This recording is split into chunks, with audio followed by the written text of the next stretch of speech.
CM KCR గారు sorry CM Revanth Reddy గారు CM అని ఎందుకు అనట్లేదంటే మీరు పాలనలోకి వచ్చాక ఇంతవరకు ఏ పథకం కూడా అమలు కాలేదు కాబట్టి మిమ్మల్ని మేము గుర్తు చేసుకోలేకపోతున్నాం. ప్రభుత్వానికి ప్రతి పన్ను కడుతున్నాము.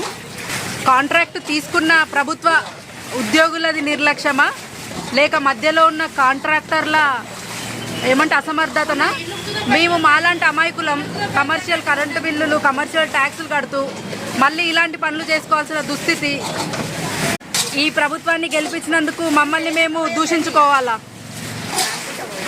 దీనికి తప్పెవరిది? శిక్ష అనుభవించాల్సింది ఎవరిది?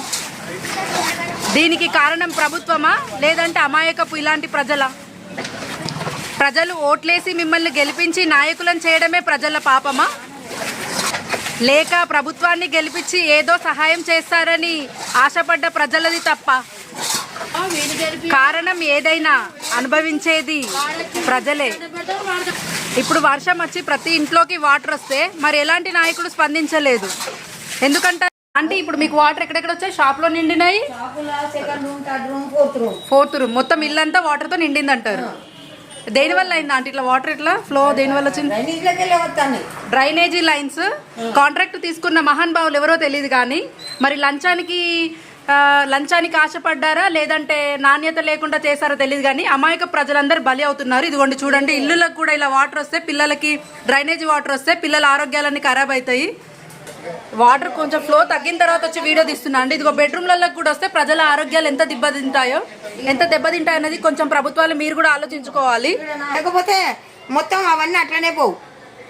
ఆడ డ్రైనేజ్ ఉన్న కాడ మొత్తం నీళ్ళు ఆ మోర్ మీద దిగిండా ఇంకా నాకు వంగరాదాలు ఎవరు అదే పిల్లగాళ్ళు ఎవరు లేరు. అవునవునంటే ఫ్రంట్ రూమ్ వరకు ఇలానే వాటర్ వస్తే ప్రజల ఆరోగ్యాలు ఎలా ఏమవుతాయో ఒకసారి ప్రభుత్వాలు మీరు కూడా ఆలోచించాలి. ఇదిగోండి మరి ఇండ్లలోకి కూడా వాటర్ అంటే ఇది సామాన్యమైన విషయం కాదండి.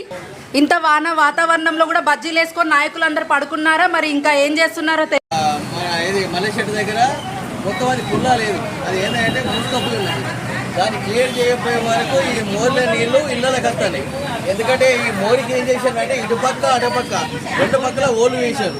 ఆ ఓళ్ళ నుంచి ఈ మోరి నిండి ఇటు ఇళ్ళకి వస్తాయి. వాళ్ళ సామాన్లు మొత్తం నానుతాయి. మరి ఇప్పుడు హైవే రోడ్ వచ్చే ఏమైనా లాభం ఉందా? మంత్రి ఒక సుక్క కూడా రాకుండా నేను చేస్తా అనే విషయం మాట్లాడడం జరిగింది.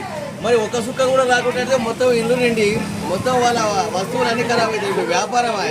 ఇప్పుడు కిరాణా దుకాణ పోలున్నారు, వట్టి వాళ్ళు ఉన్నారు, బట్టల దుకాణ పోలున్నారు. ఆ దుకాణాలన్నీ నాలుతాయి. వాళ్ళు ఏంటంటే బట్టలు నాలుతాయి, పరుపులు నాలుతాయి.